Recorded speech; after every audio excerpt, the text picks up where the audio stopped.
Muy buenas noches, bienvenidos al programa, bienvenidos a Hablando Claro y Raspado a través de nuestras plataformas digitales, @Claro Raspado 24 en Instagram, TikTok, YouTube y por supuesto a través de Más Network Televisión y Más Network 89.1 FM. Primero vamos a la editorial y después con nuestro invitado, el primer candidato presidencial que aceptó venir y sentarse aquí a hablar claro y raspado conmigo. Ya le voy a decir quién es el candidato. Primero nuestro editorial.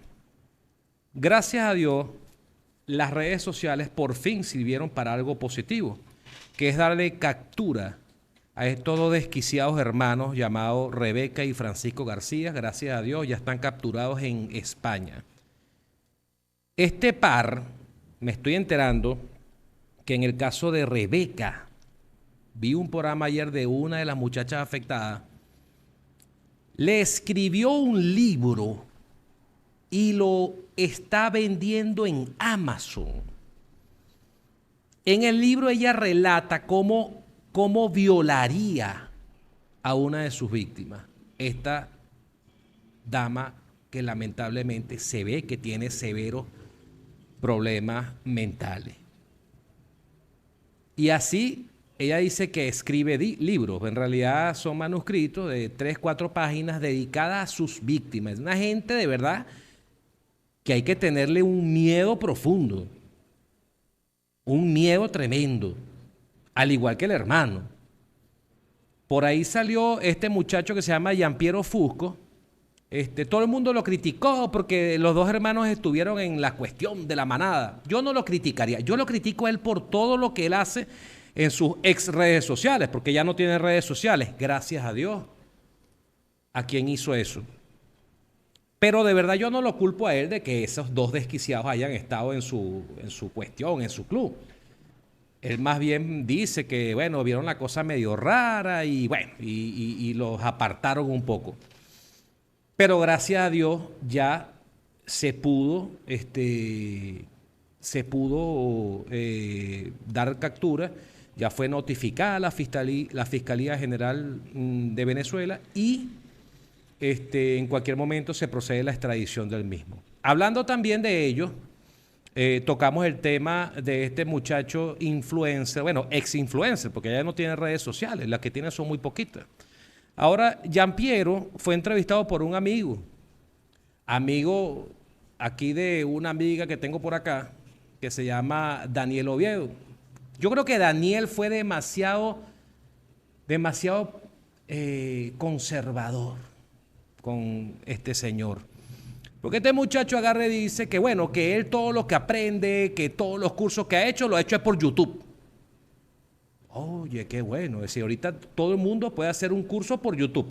Es como ahorita mucha gente ofrece hacer diplomados sin estar debidamente certificados por el Ministerio de Educación o por el Ministerio de Educación Superior. Pues, ¿no? Aquí puede hacer cualquiera, hace un curso de lo que sea, hasta curso de modelo, de promotoras hay. Entonces este muchacho ahorita resulta que tiene un nuevo reto, que es no beber agua. Yo le digo, señores padres, tengan cuidado con lo que están viendo sus hijos. Además que el vocabulario fue muy soez, vulgar. Yo no sé por qué ahora todos los influencers, o los mal llamados influencers, porque de verdad no influyen en nada, tienen que decir groserías para que los vean. Yo no entiendo eso. Mira, hay unas muchachas que están en Miami, cifrinitas, muy bonitas ellas, que hablan de mira, el sexo se tiene que saber hablar. Aquí había una locutora, me acuerdo que el canal Telecentro, es la única persona que sabía tocar el tema del sexo, que se llama Karina Heiser. Ella, no sé si es sexóloga, pero te daba una cátedra, de verdad. Entonces, tú de repente ves estos spots del podcast de estas muchachas y resulta que es como que ellos ven atractivo ser vulgar y soez. Por eso es que digo que las redes sociales deben regularizarse. Nuestro invitado se lo voy a preguntar. ¿Por qué se lo voy a preguntar? Porque yo considero que tiene que ser así. Aquí no puede venir cualquier loco, de verdad, mira, de verdad se los digo, a tener una red social para agarrar y decir todo tipo de vulgaridad. Yo aquí no permito eso. A mí me dijeron, ¿por qué no invitas a Gianpiero acá? Porque yo no voy a permitir que él venga acá sin franela. Sí, yo no voy a permitir que él se siente acá, y me insulte en mi escenario estando semidesnudo. No lo voy a permitir, pues. Él tiene que venir, sentarse como dice el convencionalismo social. ¿Qué es el convencionalismo social? Es la ley que no está redactada, pero que simple y sencillamente abarca a lo nuestro. Es decir, usted no puede entrar a un restaurante y comer con las manos. Puede hacerlo, no es ilegal, pero a nivel de sociedad, la gente lo va a ver mal, lo va a ver como que, momentico, ¿qué haces tú comiendo con las manos espagueti? Para eso hay un tenedor. Claro, no es ilegal. En realidad no es ilegal comer con la mano tu comida, si es tu comida, no es ilegal. Pero existe ese convencionalismo social que es penado en realidad por la sociedad. La sociedad lo ve mal, pero no es penado por la ley. Bueno, y otro punto que quería tocar a todas las personas, se está abriendo el crédito en Venezuela, se está abriendo el crédito en los bancos, eso es muy bueno. Pero no cometan el error de... Lo que pasa es que hemos vivido en un sistema financiero que de verdad se nos ha negado mucho el crédito para comprar un carro, para comprar una casa. Ahorita se está abriendo ese mercado, tengan cuidado. Yo he visto muchos amigos que se van de acá, se van para Estados Unidos e inmediatamente se endeudan. Se compran un carro de $100,000, una casa de $700,000 y después no hayan cómo pagarlo. Es decir, tengan mucho cuidado. Hagan su avalúo de verdad, cuánto van a gastar, cuánto van a hacer, porque ya puedes sacarte un carro con $2,000 y quedas pagando $700. Pero en realidad vas a generarlo de aquí a 4 años, porque si no, ahí sí te van a quitar el carro. Entonces, tengan mucho cuidado a la hora, de verdad, de meterse en esto. En los créditos. Tengo muchos amigos hiperendeudados en el exterior porque salieron y encontraron un país donde el crédito estaba funcionando. Ya se está abriendo. Esto es muy bueno si lo sabes utilizar. A regreso estaremos hablando, claro, raspado, con el primer candidato presidencial hacia las elecciones del 28 de julio del 2024.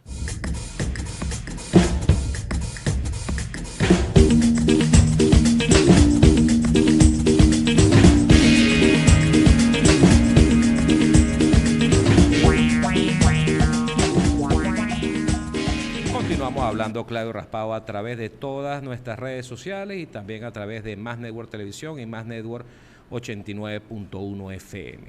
Lo tuve cuando el Esequibo, intercambiamos números, de vez en cuando hablamos. Me parece que es una persona muy tratable. Se está ofreciendo para dirigir el Ejecutivo Nacional.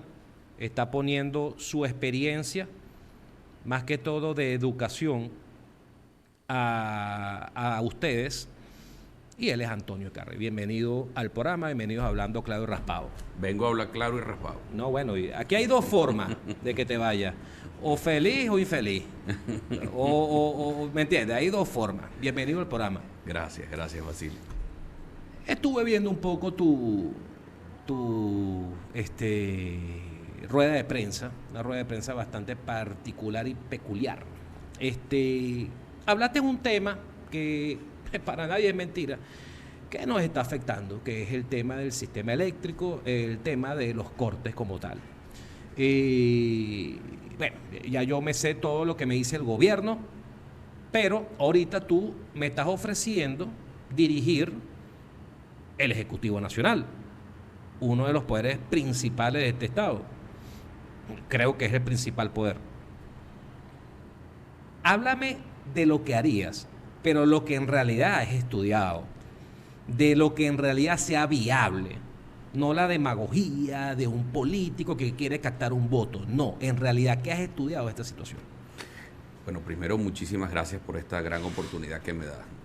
Fíjense, nosotros vinimos a Lara a decirle de verdad a los larenses que tenemos un plan, que cuando voten por mí lo hagan conscientes del plan que tenemos. Ese plan se llama La Nueva Venezuela y está sentado sobre 4 grandes ejes: inversión, educación, producción y empleo. Pasaste la educación al segundo plano, malo.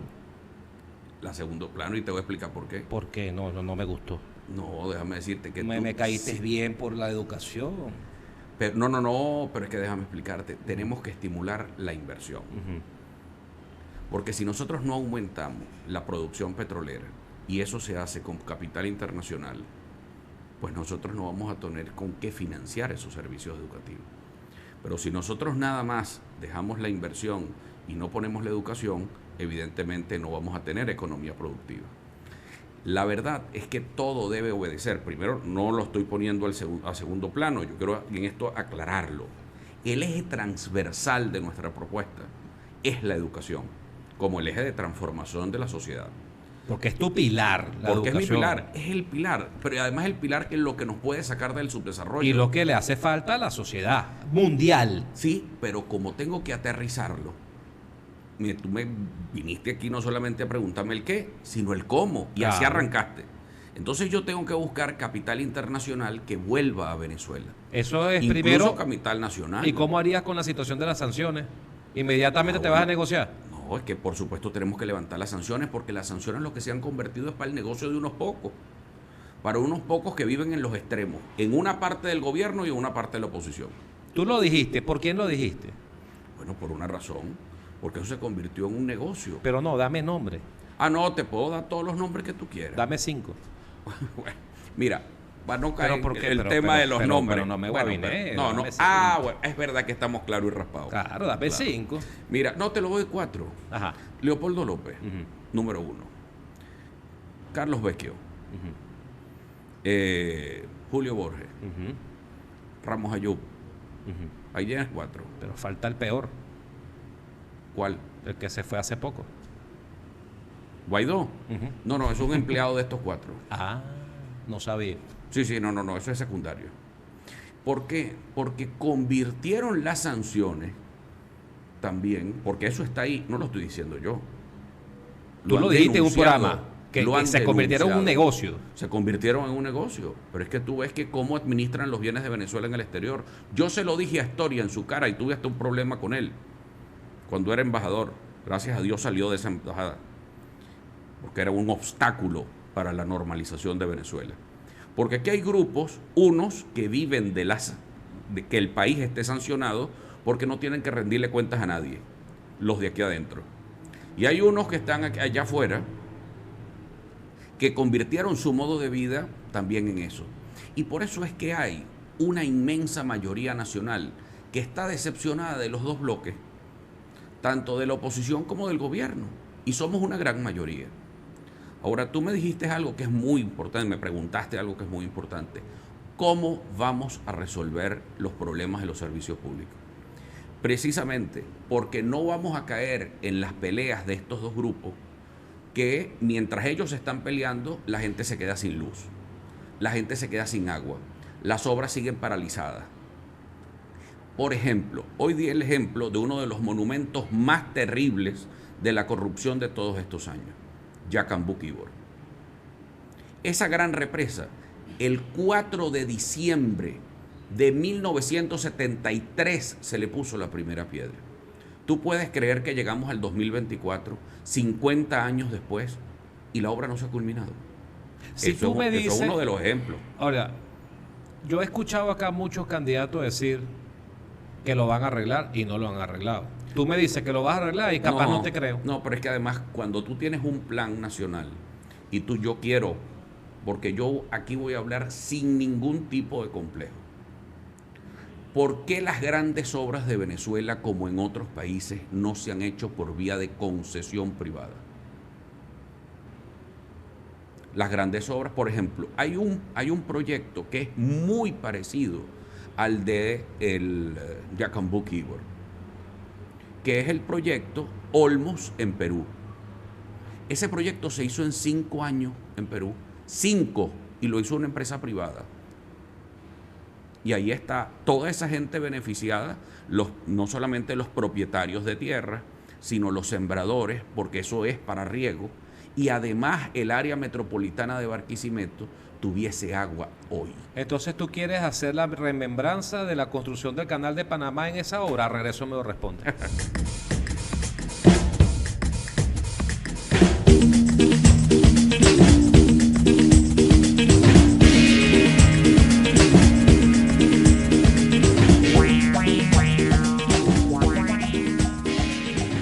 Continuamos hablando, Claudio Raspado, a través de todas nuestras plataformas. Estamos con el primer candidato presidencial que aceptó venir. Todos están invitados, todos, absolutamente todos están invitados. Conozco a algunos, no conozco a otros.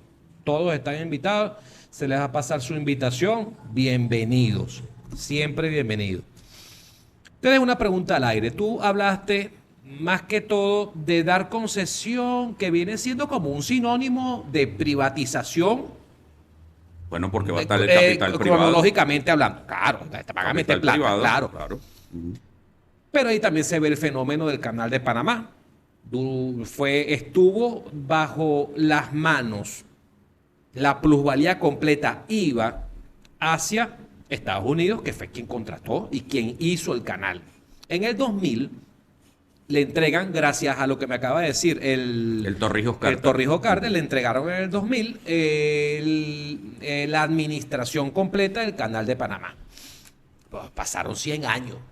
Imagínate tú, si hoy en día el servicio público subió de una manera, estando en manos completas del Estado, en el momento que tú vayas a privatizar eso, y no sirve. Cobrar tres veces más. Pero fíjate que hay un problema de fondo. Venezuela dejó de ser un estado petrolero para convertirse en un estado zombie. Un estado que se apagó. Se apagó. Porque lo que decía Uslar Pietri, que teníamos que sembrar el petróleo, no lo sembramos. Hicimos un estado completamente dependiente de un solo rubro, como que si fuera una bodega que vende un solo producto. Tú tienes una bodega aquí, en Ana Soto, y eso es como que si solamente vendes café. Y no vendes más nada. No vendes cigarros, no vendes harina pan, no vendes caramelos, no vendes chocolate, no vendes nada. Objetivamente, ¿tú crees que hoy en día, viendo la situación del bloqueo que tenemos a nivel también petrolero, que es la única Pero forma por supuesto, que tú dices, ahorita, ¿tú crees que el gobierno ha profundizado el ponerle más productos a la tiendita que tú dices? En realidad. No, las circunstancias los han obligado a darse cuenta que tenían que modificar el modelo porque el modelo ese primitivo atrasado nos condujo al desastre. Aquí hay dos grandes responsables del problema. Primero, quienes han conducido a Venezuela en los últimos 50 años, no hay duda, que se cometieron unos errores terribles, reconocidos por el propio Carlos Andrés Pérez en su momento en una entrevista del año 98 que la recomiendo, que se la hace a Marcel Granier. Segundo, estos 25 años de gobierno del MBR y del PSUV son los responsables. Por supuesto, a eso hay que agregarle la oposición irresponsable que para tumbar a Maduro decidieron buscarle sanciones al país. ¿La Cuarta República tenía este tipo de oposición? Creo que tuvieron oposiciones de todo tipo. Porque lo que pasa bueno, es que en la cuarta vivo, claro, yo no viví esa tú y yo somos de la misma edad, papá. No, tú tienes un poquito más de años que yo. No, yo no, por cierto, feliz cumpleaños, cumpliste años hace poco. Muchas gracias. Yo cumplo la próxima semana. 50. Sí. Ahí vamos. Bueno, entonces, ahorita, poniendo las cuestiones de fondo, ¿tú crees que Maduro ha tenido una oposición normal? Ojo, yo no estoy defendiendo a Maduro, yo no estoy defendiendo al presidente, yo lo reconozco, él es el presidente de Venezuela. ¿Tú lo reconoces? Sí, claro, él es el presidente. El que atiende el teléfono. Claro, Juan Miraflores, quien te atiende. El que atiende el teléfono y punto, más nada. Ahora bien, tú viviste un poquito más, pudiste ver un poco más que yo. No, y no solamente es eso, sino que me he dedicado los últimos 16 años de mi vida, presidente de la Fundación Uslar Pietri, tenía que estudiar la historia económica del país. Ahorita, esa Cuarta República, esa cuestión de punto fijo que tanto nos han dicho, ¿tuvo una oposición así o la oposición era una oposición normal? En los primeros años de la democracia fue una oposición muy difícil. Claro, porque recuerda que fue una oposición donde la izquierda también se equivocó y se fue a las armas. Aquí hubo guerrilla, aquí hubo un problema serio de insurrección armada, aquí hubo golpes de Estado contra el presidente Rómulo Betancourt, el carupanazo, aquí hubo el porteñazo, eso era oposición también. Pero la verdad que todo este tiempo no es un tema solamente de oposición y gobierno. Lo que pasa es que nosotros estábamos viendo ya el final de un proceso económico. Porque la verdad que los venezolanos nunca hemos estudiado a fondo, Basilio, lo que nos pasó. ¿Qué nos pasó? Bueno, que teníamos un estado petrolero. Es Y más, nos no te voy a engolosinamos. nos emborrachamos. Ah. Sí, sí, con droga y todo. No, eso fue un desastre, eso fue un cóctel. Ahora, fíjate qué ocurrió. El Estado venezolano se fue desviando. Año a año íbamos cayendo. Ahora, ¿por qué? El fenómeno social, político, económico, antropológico más importante que ha tenido Venezuela a lo largo de su historia se llama el petróleo. El petróleo nos cambió los nombres, nos cambió el rostro, nos cambió la manera de ser, la manera de comer, la manera de hasta de jugar. ¿Desde qué año? Desde 1918 en adelante. Tenemos más de 100 años. Tenemos más de 100 años. ¿Tú Claro. cuánto crees que en porcentaje se ha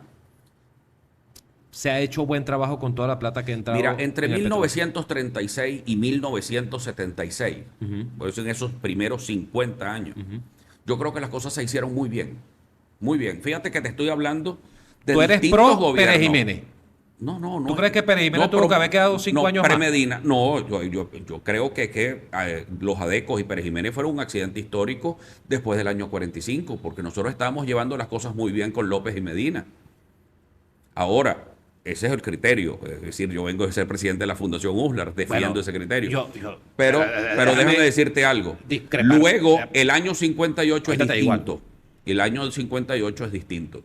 Porque en el año 58 el país entendió que teníamos que entrar en otra época y tuvimos 15 años allí. Porque fíjate que te estoy hablando de gobierno de López, gobierno de Medina, gobierno de Betancur I, gobierno de Gallegos, gobierno de Delgado Chalbó, de Suárez Flamerich, de Pérez Jiménez, de Larrazábal, de Edgar Sanabria, Betancur II, Leoni, Caldera y parte de Pérez I. Fíjate, todos los gobiernos que te estoy hablando son de distintos signos políticos. Hubo golpes de Estado, hubo reformas constitucionales, hubo hasta un magnicidio. Pero la economía no se tocaba, Basili. Y todos los que nos escuchan. Hubo una vez que nos comportamos bien. Y eso nos hizo ser el primer país en desarrollo en América Latina y solo comparable con el sudeste asiático. Ahora, yo te hago una... Tú dijiste una palabra, que Pérez Jiménez fue un accidente político. Sí, un accidente histórico. Pero ¿cómo una persona puede ser considerada un accidente histórico cuando fue la única persona que puso el bolívar por encima del dólar? Me lo respondes al siguiente. Negro.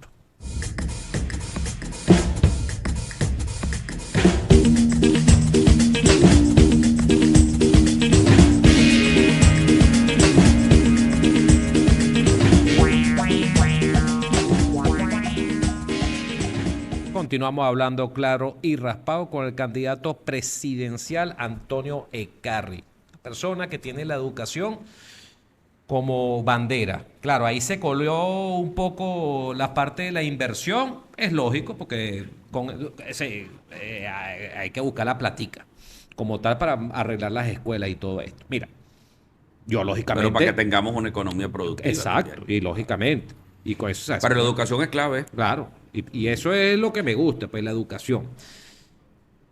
Yo difiero un poco cuando me dicen de que Pérez Jiménez fue un accidente. Sé que fue un dictador, sé que entró por un golpe de Estado, todo eso lo sé, por ahí. Pero de repente yo veo que los hospitales, lo llamaron loco cuando comenzó a hacer los hospitales y resulta que los hospitales ya están pequeños para locuras de él. Resulta que él hizo el teleférico más largo del mundo, que todavía hoy no hay un teleférico más largo como el de Mérida. Autopistas. Bueno, Caracas está llena de obras de ese señor. El país completo. ¿En cuánto? ¿8 años?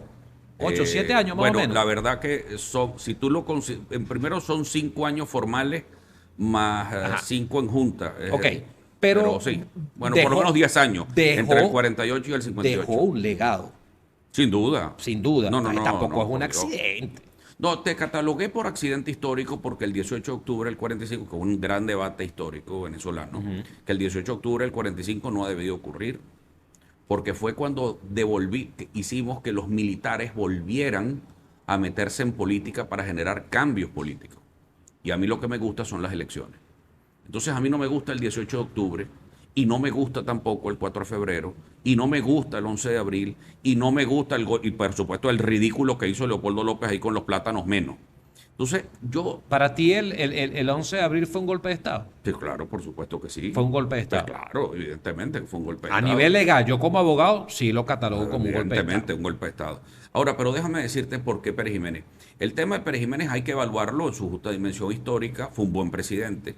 Un presidente además que mantuvo una política económica y una política petrolera y una política monetaria que nace desde los criterios de la Ley de Hacienda Pública Nacional y de Juan Vicente Gómez y de un ministro extraordinario que fue el ministro Román Cárdenas.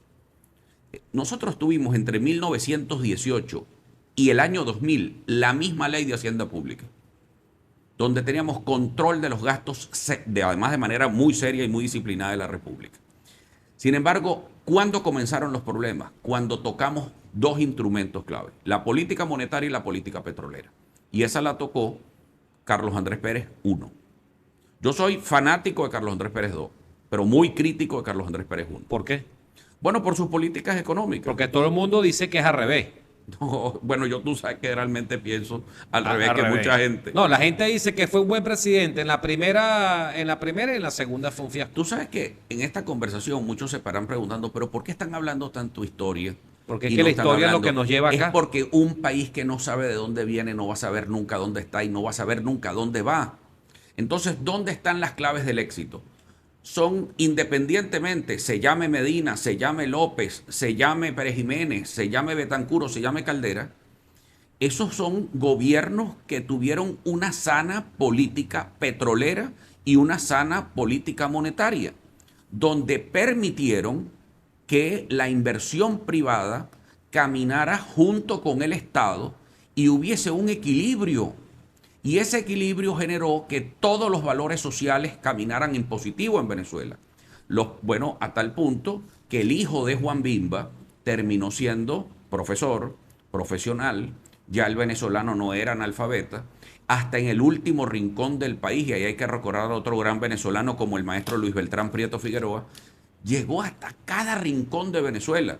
Ahora, cuando el Estado nacionalizó, supuestamente nacionalizó, pero para mí estatizó, toda la industria petrolera, pasamos a ser nosotros absolutamente dependientes del Estado. Y poco a poco fuimos los venezolanos tendiendo la cama al desastre. Esto no es un problema de nombres. Usted se puede llamar Hugo, se puede llamar Nicolás, se puede llamar Rómulo, se puede llamar Carlos. Eso es lo demás, eso es lo de menos. La verdad que eso es lo de menos. Pero entonces... Pero el problema está en las ideas y en los proyectos. Pero bueno, hablamos un poco de historia porque la historia también es interesante. Yo veía mucho una serie que se llamaba El Patrón del Mal. Ajá. Y el comienzo decía, el que no conozca su historia está condenado a repetirla. No, absolutamente. Eso siempre me quedó acá. Ahora, vamos a hablar de proyectos. Porque en realidad viniste a convencerme. Bueno, pero a convencerte de que, fíjate, de que ese modelo, ti, pues. Claro, evidentemente. Vamos a ver, pues. Yo no he dicho por qué voy a votar. Ya te voy a convencer. Bueno, vamos a ver. Pero lo que no quiero es que votes por mí, sino que votes por mis ideas, por mis proyectos y por los programas. Que es que hace tiempo eso se perdió en Venezuela. Pero tú tienes un programa, tú tienes un libro. Sí, claro. Un libro. Bueno, está ahora en internet. Ok, yo lo voy a leer. Se llama La Nueva Venezuela. Ahorita, en La Nueva Venezuela, ¿cómo vas a arreglarme el problema eléctrico? Inversión privada. Listo. Tiene que haber inversión privada porque el Estado venezolano... Privatizar. Traer la inversión privada pueden ser modelos mixtos. Porque tampoco privatizar Exacto. completamente. Yo no voy a privatizar la represa del Guri. No, pero necesito inversión internacional para actualizar la represa del Guri. Muy probablemente ¿Has tenido conversaciones? ¿Tienes gente en la mira? Con los organismos multilaterales y la experiencia que han tenido otros países. Por ejemplo, déjame decirte que un país como España tiene ciudades como Madrid donde el agua es privada. Dice, ¿cómo? Sí, es una concesión. Pero la concesión no se puede satanizar. Por ejemplo, el ejemplo que me ponías del Canal de Panamá, que no te lo respondí. El Canal de Panamá, el problema no es la concesión, sino las condiciones de la concesión. Y ahí yo te tengo que poner una idea macro, que es el gobierno abierto. Porque tú y todos los que nos están viendo y nos están escuchando tienen que saber cuando un Estado firma con una empresa privada cuáles son las condiciones que el Estado está firmando. Porque el hecho de que yo le entregue a una empresa privada la posibilidad de construir la represa y termine la represa, bueno, hay que evaluar el tamaño del daño de la obra paralizada. Porque no es lo mismo construir desde cero que construir con una obra que en el año 98 llevaba el 83% de ejecución, que es el caso de la Yacambú Keyboard. Entonces, ¿cómo vamos nosotros a terminar esa obra? Bueno, ahí puede haber inversión privada perfectamente. Ahora, esa inversión privada dependerá del monto y del monto a recuperar, porque la empresa privada viene a buscar ganancias, punto. Lógico. Pero nosotros también. Porque lo peor que hoy tenemos es lo peor de todos los mundos. Hoy comenzamos a pagar servicios caros que no funcionan. Entonces, lo que sí tenemos que tener, pagar por nuestros servicios, claro, hay que pagar por los servicios. Pero yo para eso, ¿qué necesito? Preparar a la gente para que tenga un buen trabajo y pueda pagar sus servicios. 28 de julio, 8 de la noche. Caso hipotético. Antonio Eckarri, elegido presidente constitucional de la República Bolivariana de Venezuela. Lógicamente, ganó la educación. La Constitución dice que todavía queda, al presidente le quedarían 5 meses más. Así es. Lógicamente, es el 10 de enero, tengo entendido, que sería. Ahí comienza una fase de negociación. Me imagino. No, pero es una fase que yo la veo muy transparente. Muy transparente, ok. No, pero ojo, yo no soy ningún gafo, ningún idiota. Ahora, a Bernardo Arévalo en Guatemala le tocaron 6 meses con Jean Mattei y fueron espantosos. Ahora, yo me imagino que tú vas a tratar de hacer eso bien en ese caso. Ahora, para eso tenemos un plan también. Ese plan, quiero que me lo digas, ¿tú reciclarías alguien del gobierno, alguien del gobierno? Es decir, ¿reciclarías a algún ministro que tú veas que lo está haciendo bien? ¿Reciclarías a un gobernador para levantarle la mano si lo está haciendo bien? Es decir, ¿lo has visto? ¿Lo has visualizado? Yo creo que los venezolanos tenemos que superar los complejos y por eso un presidente de centro, un presidente independiente que no viene con facturas para nadie, porque los venezolanos no quieren un vengador, quieren un solucionador. ¿Tú crees que y todo el que se vuelva solucionador de problemas será bienvenido en mi gobierno? ¿Tú crees que la plataforma unitaria viene como vengadores? Hay mucha gente que tiene una chequera dispuesta a vengarse, por supuesto, y hay mucho extremismo. ¿Y te quieren pasar factura a ti? Me lo respondes al regreso, pero bueno, no te me adelante.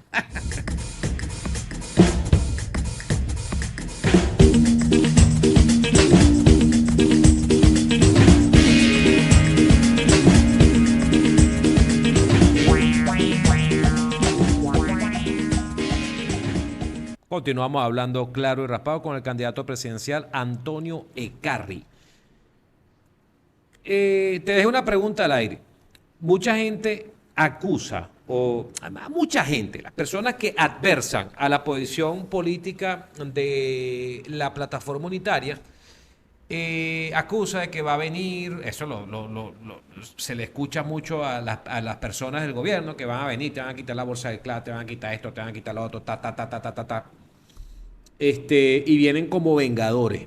Y te lo dejé en el aire. ¿Tú crees que vengan también a vengarse contigo? Porque simple y sencillamente no los apoyaste. No tengas ninguna duda. Yo creo que ahí hay gente muy equivocada. Muy equivocada. Y hay gente con buenas intenciones. Ya te dije nombres una vez, pero esos mismos nombres también se repiten. Esos mismos nombres son los que están llevando esa campaña electoral. Sí, claro. Es que el problema es que tú tienes unos agazapados ahí, detrás de la campaña del doctor González. Ahí hay una cantidad de agazapados que son los mismos que no han rendido cuenta con Citgo, que no han rendido cuenta con Monómeros, que fueron escándalos denunciados hasta por los propios presidentes de esos países. El escándalo de Citgo es terrible. Hay testimonio de un juez federal de los Estados Unidos por el guiso tan espantoso que hicieron este grupito con una empresa del Estado venezolano. Pero es que ahí está mi decepción. Mi decepción está ¿en dónde? Mi decepción es cuando ellos tuvieron la oportunidad de administrar, Vasily, una empresa de Estado y se hicieron lo mismo que hizo el PSUV. Entonces, ¿cuál es la diferencia? ¿Tú llegaste a comulgar con ellos en ese momento? No, yo llegué a comulgar con ellos en muchos momentos de mi vida, hasta el punto que yo fui parte del gobierno de Leopoldo López cuando fue alcalde de Chacao. Sí. Sí, claro. Yo fui director de rentas municipales, fui síndico procurador municipal y fui concejal del municipio de Chacao. Y conozco. Pero la verdad que lo que hicieron y cómo manejaron todo ese tema del interinato fue un desastre. ¿Y tú qué hiciste? En el interinato. El interinato fue un desastre. Yo ahí no participé. En nada. En nada. Yo no participé en ¿Tú nada. viste eso en primer momento como una locura? Yo lo vi como una locura, pero no solamente como una locura. Yo sabía que eso iba a parar mal.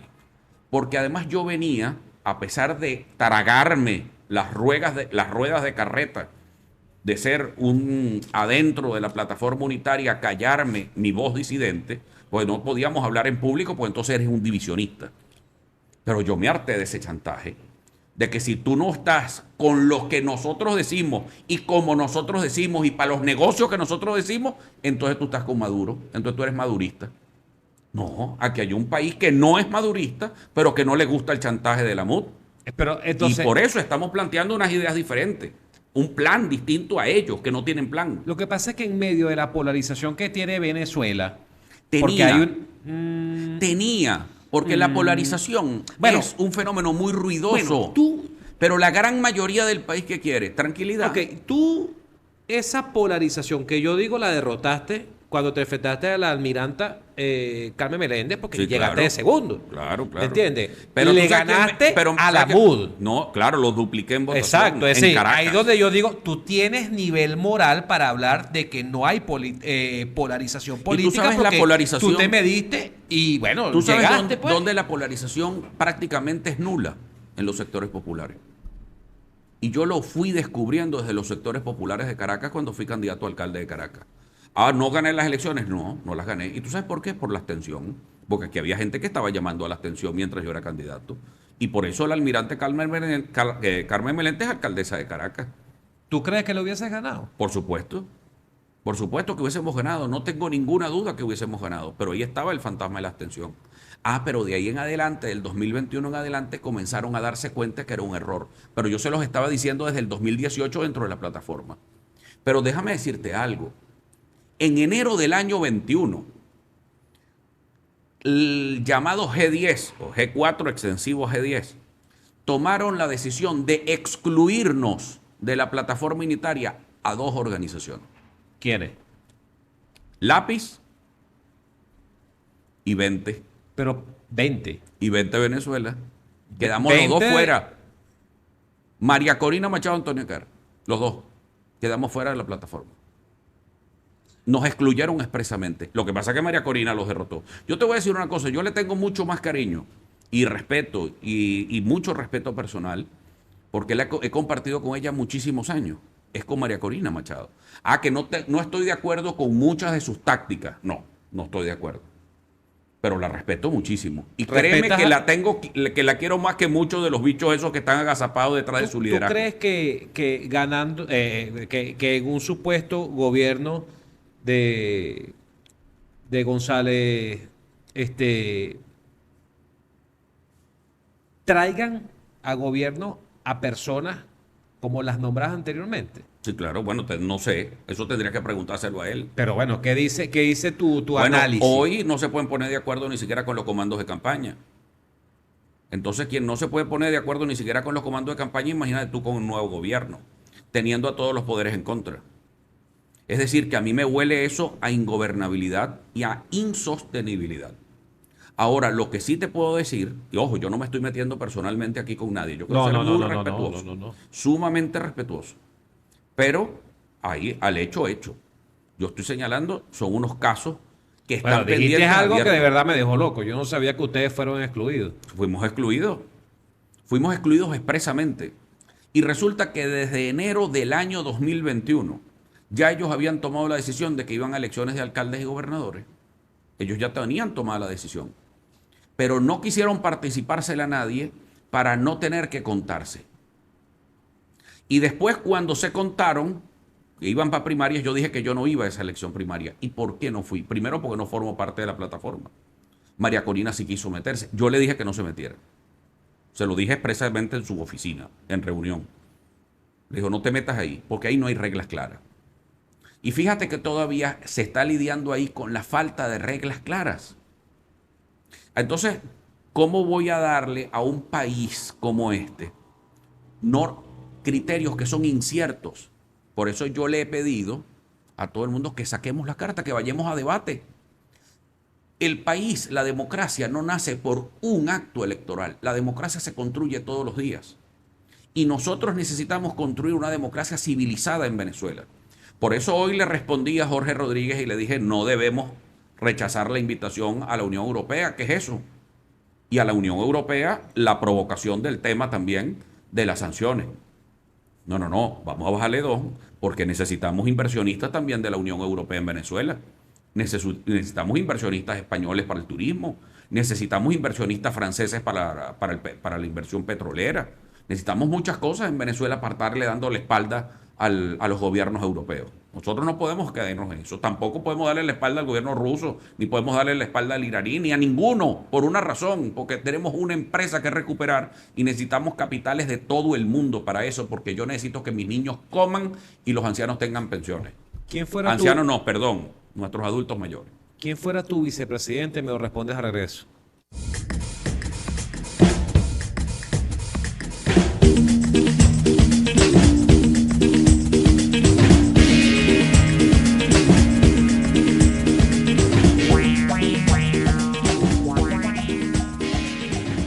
Continuamos hablando claro y raspado con el candidato presidencial Antonio Ekarri. ¿Quién fuera tu vicepresidente? Tú sabes que a lo largo de la democracia, no, déjame decirte. Ayer comí guabina. A lo largo, comiste guabina. No, en este En tema Arenales. te voy a decir que por protección no voy a estar diciendo quién puede ser nombres el vicepresidente. Pero yo no tengo ningún tipo de complejo sino traer a las personas más calificadas. ¿Por qué? Porque yo necesito dar un ambiente de seguridad y de estabilidad al país. Es decir, cada ministro y cada funcionario del gobierno de alto nivel tienen que ser personas que sean personas que obedezcan a su rubro, a su especialización, sea militar, sea civil, sea mujer, sea hombre, sea lo que sea. Eso no tenemos problemas con eso.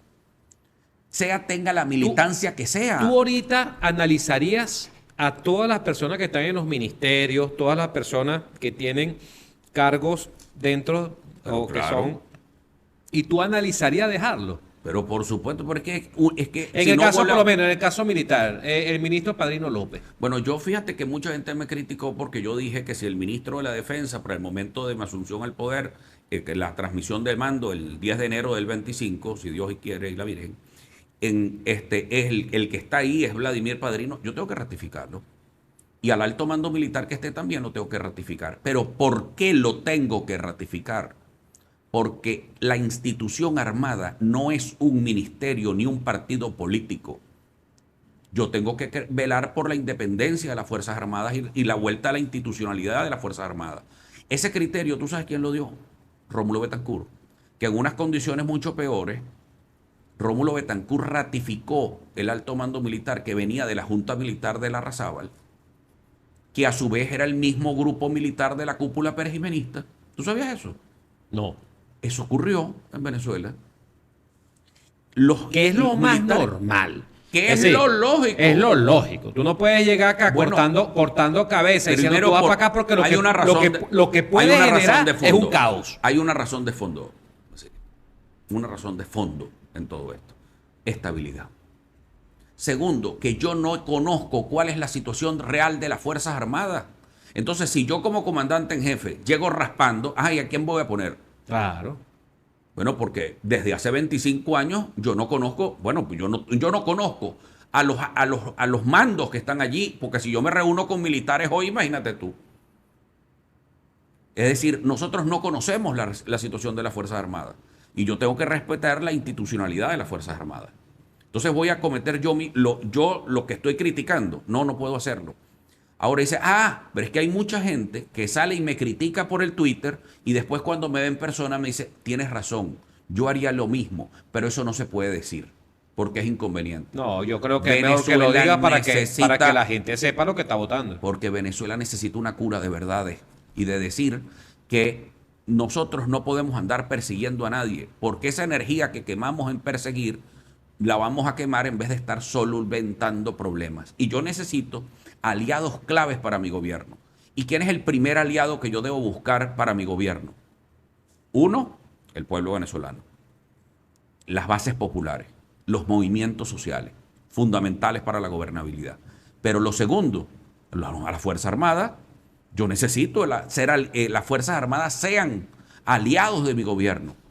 ¿Por qué? Porque eso le va a dar estabilidad al país para que vengan inversiones, para que yo pueda recuperar la educación, para que pueda recuperar la salud y poder hacer todo nuestro plan de reformas que queremos. Pero tenemos que hablarlo con serenidad. Aquí el que venga con odios y con venganza, no, que yo voy a llegar raspando el alto mando militar. Bueno, prepárese. No, porque va a durar lo que duró Carmona, pero electo. Eso es terrible. Estás en el estado Lara, el estado donde nace un movimiento que se llama Avanzada Progresista, liderado en su momento por Henry Falcón. Bueno, X o Y se dieron una circunstancia y Avanzada Progresista te está levantando la mano. Yo le iba a hacer esta pregunta, lo que pasa es que hay que hacerla porque estás en el estado donde está Henry, pues. Yo me imagino que Henry no está muy feliz contigo. No, ni verdad, tú tampoco feliz con Henry. No, yo te voy a decir una cosa y te lo digo con el mayor. Yo respeto a todo el mundo y yo no tendré problemas de llamar a Henry Falcón y consultarle también como exgobernador del estado Lara. No creo que te conteste. No, yo creo que sí. No. Bueno, yo la verdad. No, avispado, no, papá. Y te va a tirar el teléfono. Bueno, la verdad que eso ya es problema de él, si está bien educado o no. Pero si le interesa el desarrollo de su estado, en su momento le llamaré para consultarle también de los temas, como también de otros exgobernadores que estén vivos. ¿Por qué? Porque hay que consultar, ellos tienen una experiencia valiosísima. Y yo no voy a echar por tierra a nadie. No puedo excluir a nadie. No, es y que tengo sí, que consultarlo. El que llegue. Eso es como que si llego a Carabobo y no consulte a Salas, al gobernador Salas Romer, que tuvo años ahí al frente de la gobernación. O llegue incluso y no lo consulte a la Cava.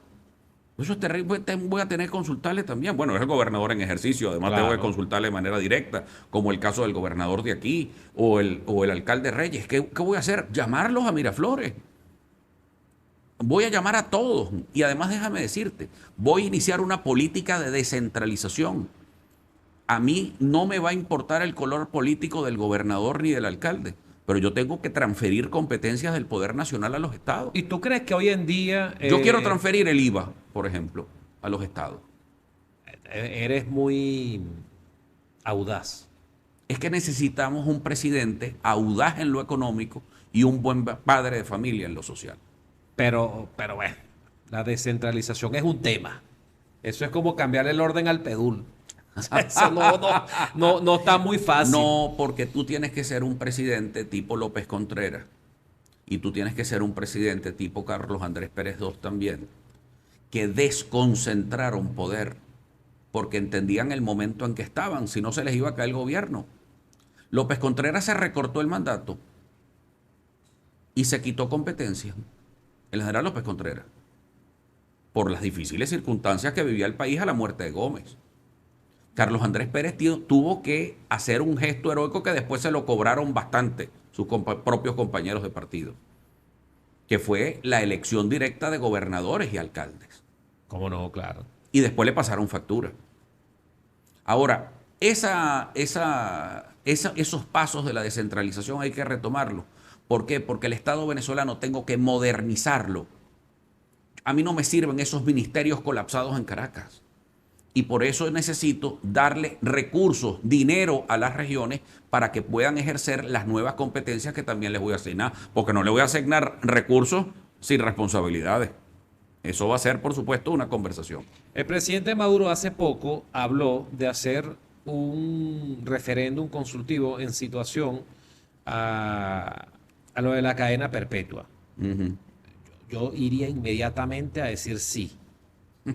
Yo creo que un violador de menores debe podrirse en una cárcel. Yo considero que un asesino debe podrirse en una cárcel. Yo considero que vuelvo a decir, un violador, es decir, una persona que mate a una mujer, un femicida, así, debe podrirse en una cárcel. Yo considero que unas personas que se hayan robado 23.000, 24.000 millones de dólares, toditos, deberían podrirse en una cárcel. Mi pregunta, tú, de resultar electo, ¿harías esta consulta? Me lo contesta de regreso.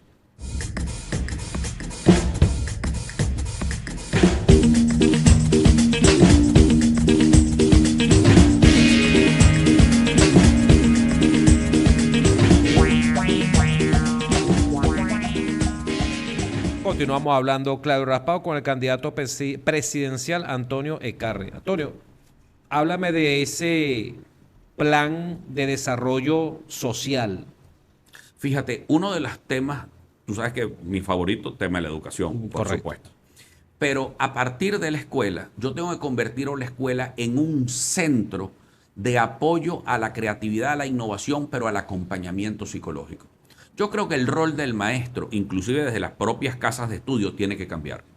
Porque ahora muchos conocimientos, yo te escuchaba en tu editorial, muchos conocimientos están en las redes sociales o en YouTube, porque tú puedes utilizar los medios de comunicación para mal, pero puedes también utilizarlo para bien. Claro.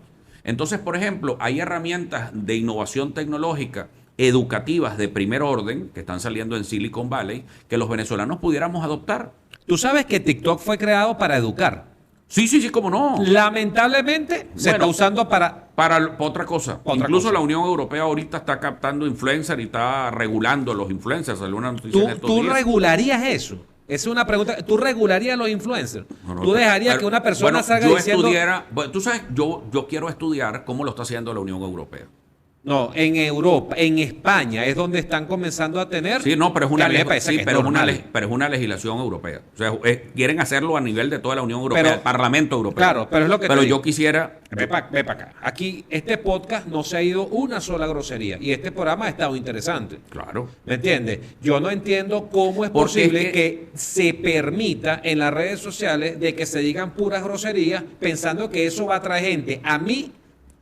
si yo estoy echando unos tragos, de vez en cuando una palabrita, es otra cosa. Pero ya, yo estaba viendo un programa hoy y a mí me dio pena, porque yo estaba con mi hija de 14 años y me dio pena la forma como hablaba este chamo.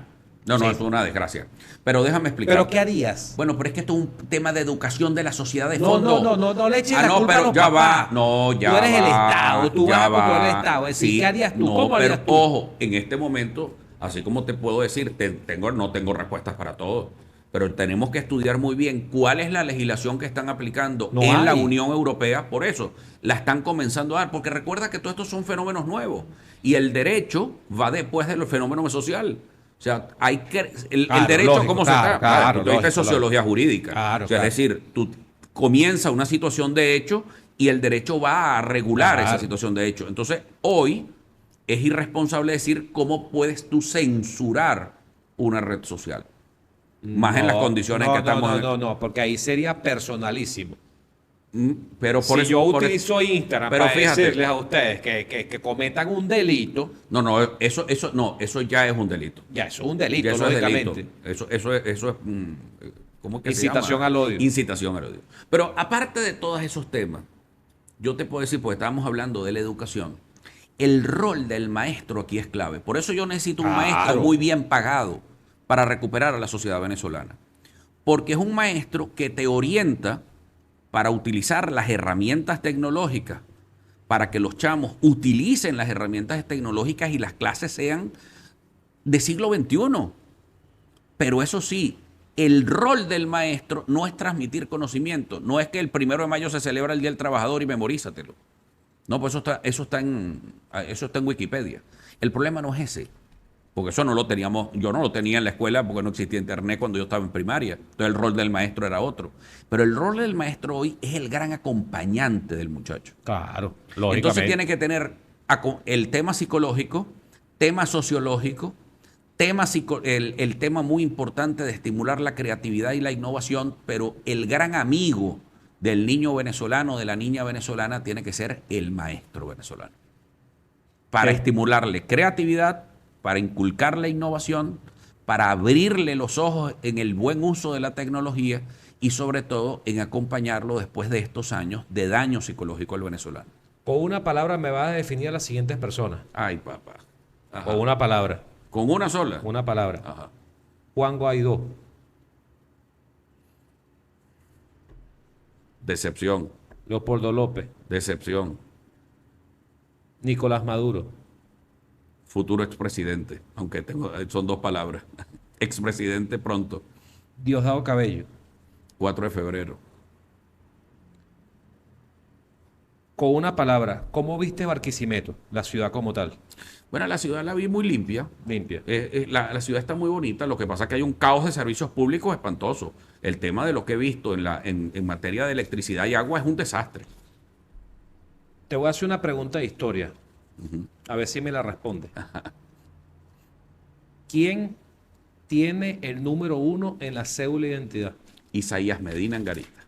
Tu palabra a toda la gente de Venezuela. Bueno, mil gracias, Vasily, por supuesto, por esta oportunidad, pero no me quería ir de Lara sin hablarles de las grandes oportunidades que este Estado tiene que darle a Venezuela.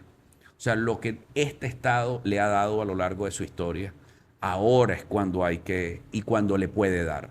Lo peor que puede perder un país es su esperanza, pero la esperanza está en la educación. No voten por mí, voten por mi propuesta, por mi planteamiento. Yo quiero que la próxima elección de Venezuela abra una nueva etapa histórica. Y esa etapa histórica es superando los dos grandes males que hemos tenido. Ese tema de la polarización y ese tema del extremismo. Pasar la página de estos años y que comience y simplemente que ustedes los larenses me recuerden a mí. Ni ese es mi objetivo. Yo quiero decirles, no que les voy a dar un viaje de promesa, no. Yo quiero que ustedes, cada uno de ustedes me recuerde y tú me recuerdes también y le eches el cuento a tus hijos y tus hijos a tus nietos que tuvieron un presidente llamado Antonio Ecarri que les dio tranquilidad. Muchas gracias, un placer tenerte acá. Gracias, Vasily. Muy buenas noches si va a dormir, buen provecho si va a comer y si va a otra cosa, disfruten por mí y por el candidato. ¿Pueden disfrutar por usted? Sí, como no, adelante, que lo hagan, que estamos nosotros en pleno sacrificio. Exactamente. Saludos, buenas noches.